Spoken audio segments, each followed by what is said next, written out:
I welcome you for this class. This class is about study skills, right? So in this course, we will be thinking about how to write well, how to read well, and how to think well. So it's basically think well, read well, and write well.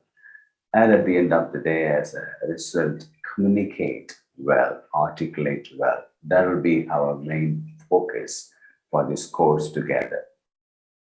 I will share with you some slides through which we will be able to understand what we are talking about.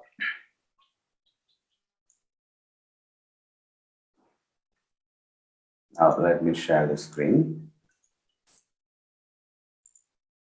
So, first of all, let's talk about how to read well. If you are able to read well, you should be able to write well as well. Okay. Reading well will help you to think well. Reading well also will make you to write well and articulate well as well. So when you look at a piece of literature, when you look at a chapter from the book, when you look at a small article, okay, the first thing you need to ask three important questions that we are going to see here. What is the problem this paper or this book or this article addresses? Okay.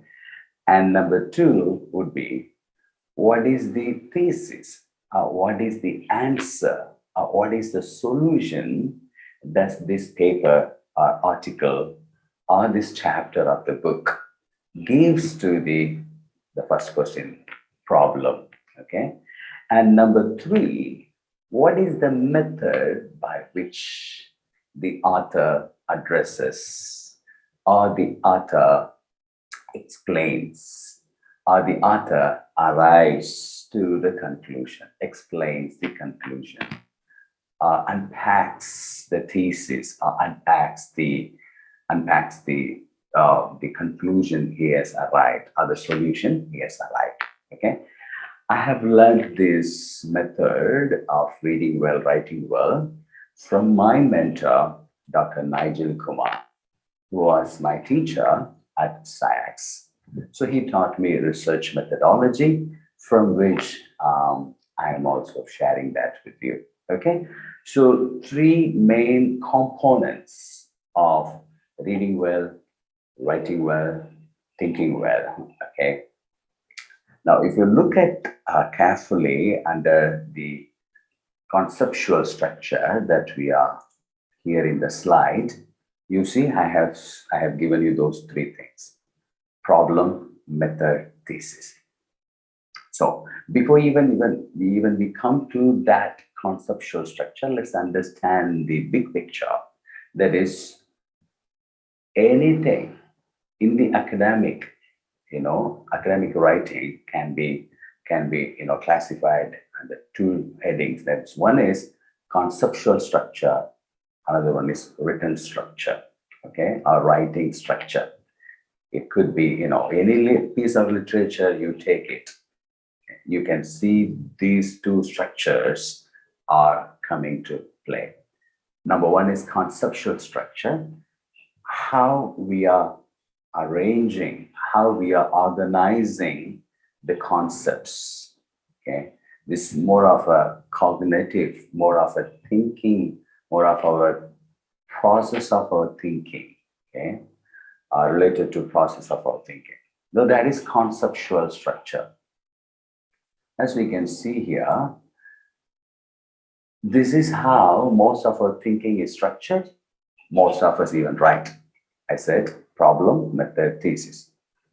What is problem? As you can see in the right side, there's a box. Problem. What is the question of this article? What is the question of my research paper?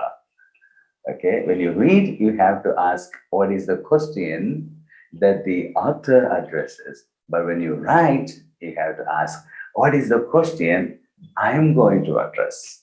What is the issue that I am going to address? Okay, it could be your research paper. It could be even your small thought paper. It could be a small paragraph, a small essay, okay, or even a kind of a small article with 10 pages, or a chapter of a book with 30 pages. Even a book itself, okay, let's say that 150 to 200 pages, right? But everything starts with the one point. Okay, the starting point is a problem, an issue. Okay, what is the question? What is the issue? What is the problem? You can also see here problem, according to Dr. Nigel, he says this: in an academic context, a problem is the central concern of a paper that requires correction, recovery, and improvement or improvement. Okay, that is the problem for you in that academic context. Okay, a problem is central concern of a paper. So the question that you're asking is the central concern of the paper. If your problem is not clear, your central concern is not clear, right? The paper would lack the central concern. Probably that problem actually needs a correction, probably recovery, and or improvement. Let's go back to that. Now I'll come back to the second part. A second element of a conceptual structure would be method, and the third would be thesis. Let me talk about a thesis a bit, then I'll come back to method. Okay, so always, sometimes you have to think all these three criteria as a whole. But however, we start with the problem, and you have a method to address the problem. And once you have addressed the problem, then you have a conclusion as a thesis. However, when we read and when you think about your structure, when you think about your own paper, your own assignment, you should be able to think all these three elements together.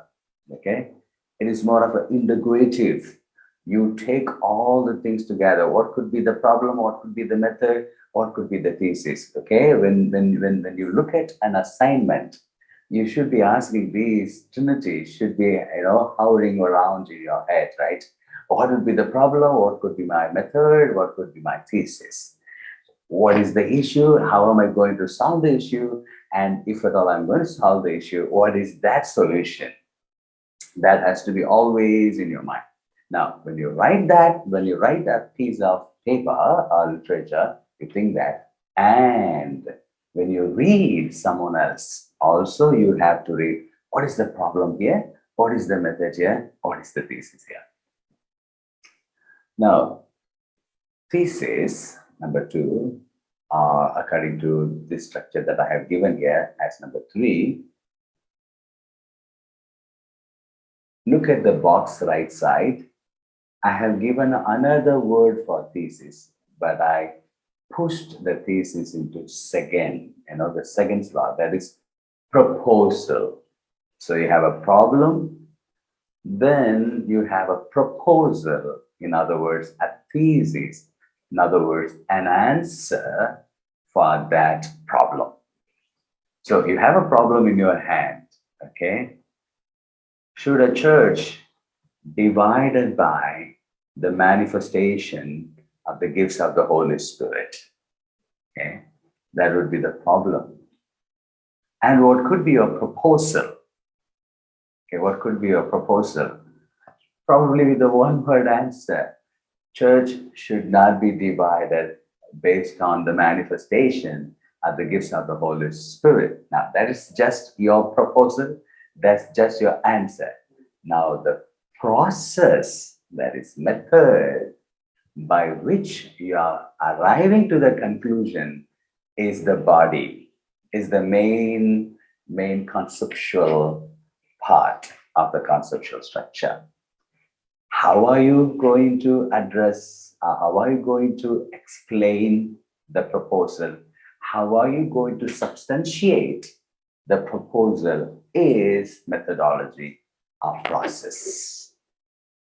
Okay, preliminarily speaking, let's understand that way. Okay, problem, and I have a proposal as a solution to the problem, and look at my method or a process by which I'm going to address the problem. Okay, as I have seen, as you can see here, as point number 3 in the box, process. How do you find the answer? How do you substantiate the proposal? How do you think you can find the solution? You know, the process or the methodology actually seeks to address that issue. Okay, even according to Dr. Nigel, methodology, what's methodology according to him? Methodology refers to how, you see, how a problem is addressed in a research project. How?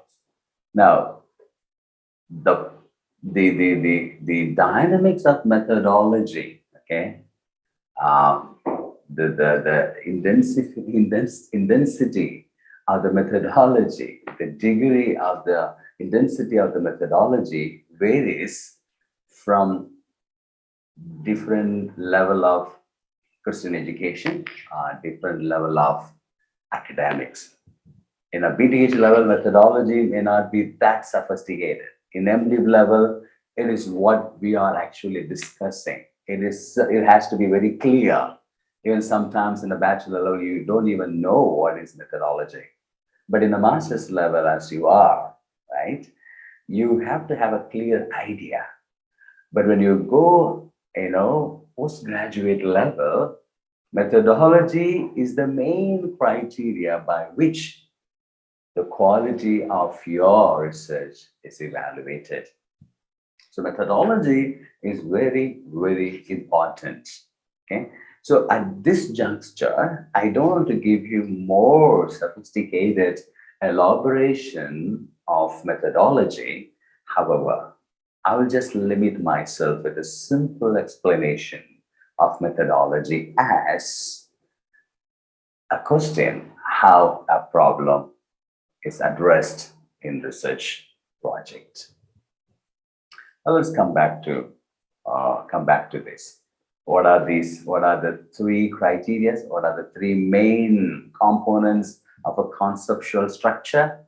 Without these 3, meaningful research cannot be made. Without understanding these elements, a good reading of a paper cannot be done. To read well, you have to understand these 3 dynamics. To write well, you also need to understand these 3 dynamics. So you can actually change the order of these 3, but however, always think that you have to take them together. You have to think them together, okay? Because you haven't even started to write anything so far. These are conceptual structure. Either you haven't written anything now in this point of time, or you are just reading what already have been written, right? So you haven't started, right? So that's the reason we haven't even entered to writing structure. So in order to read well, understand this idea. What is the problem Mr. So-and-so in this book addressing? So look at this book. This is a book written by Dr. Ramesh Richard about expository preaching, right? So when I read the introduction, most of the time, invariably, most of the authors, at least the Western authors, would happen to introduce the problem and the method and the thesis in the introduction itself. Even if you read the cover pages, even if you read the table of contents, you should be able to track them out. Okay, so we need to ask the question. When I'm going to read this book, I'm going to find out what the problem is, what the method is, what the thesis is, even in the time of when I'm reading introduction, even when I'm just flipping through the pages here and there. I'll talk about smart reading, okay? Then we can understand what I'm talking about more. Before we go to the smart reading, let's also talk about the writing structure. Okay, written structure. Basically, we have three, components over there that we all know, right? Introduction, body, conclusion. A good researcher knows where to bring problem method thesis in this writing structure called introduction, body, conclusion. Roughly speaking, roughly speaking, in the introduction, at the introduction, you should be able to state your problem very clearly. Even in the master's level, graduate level papers, it is expected that you come up with a statement of problem very clearly in the introduction itself. And even in the introduction itself, you're gonna tell your reader that what would be the method that you would be using.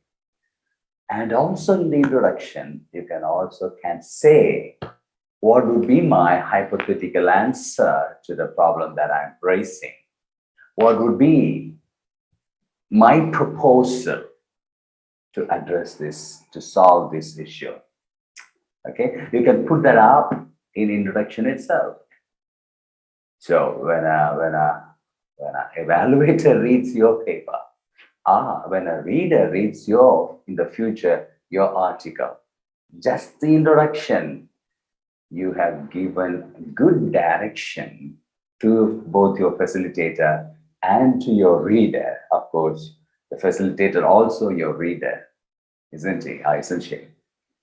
You are giving him or giving her a wonderful help, a tool to understand your mind by stating your problem clearly and stating your thesis clearly, and by stating the method by which you would be explaining or substantiating or even doing research of your thesis or your solution or your answer. Then, when you come to body of the outline, what you would do, you would actually get into the mask of method now. Now, the method unfolds here. Okay, with the help of the method that you have already designed for your explanation of a proposal, okay, or hypothetical answer, you will be elaborating your proposal, elaborating your thesis in the body, probably with three main headings, or three crucial factors, or three, four crucial arguments in order to substantiate your method, your proposal, or your thesis, or your solution, or your answer. These are the words that I'm using interchangeably to the word thesis. Then in the conclusion, almost you will kind of repeat what you have said in the introduction. And with a satisfaction, you can say that it is demonstrated well in the body. And then you can give conclusion. Okay, so that is writing. But however, these are the same elements are there in already existing materials. So when you go to read, when you are assigned in COTS courses, some material, put these glasses on, put these lenses on to see the problem method thesis. Okay, so break that into chapter level problem method thesis, break them into a kind of a heading level, sub portion level of problem method thesis, and also have a big picture, a bird view understanding of problem, method, and thesis of the entire book.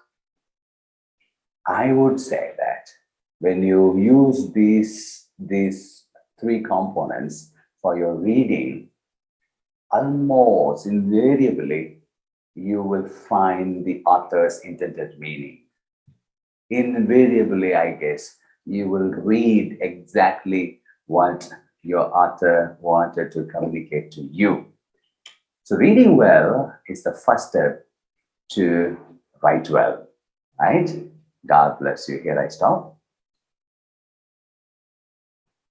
Okay. Any questions, brother? I tried my level best with all the smile to talk. Nice. Yeah, I understood, sir. But sometimes when I go through the chapters, I will get confused.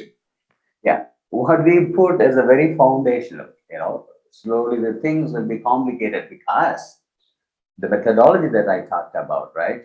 It's not as easy as that I have said. It's not just I will take you there. I will take you there. No worries. Okay. But you as a graduate, you know, unknowingly you use these things in your education.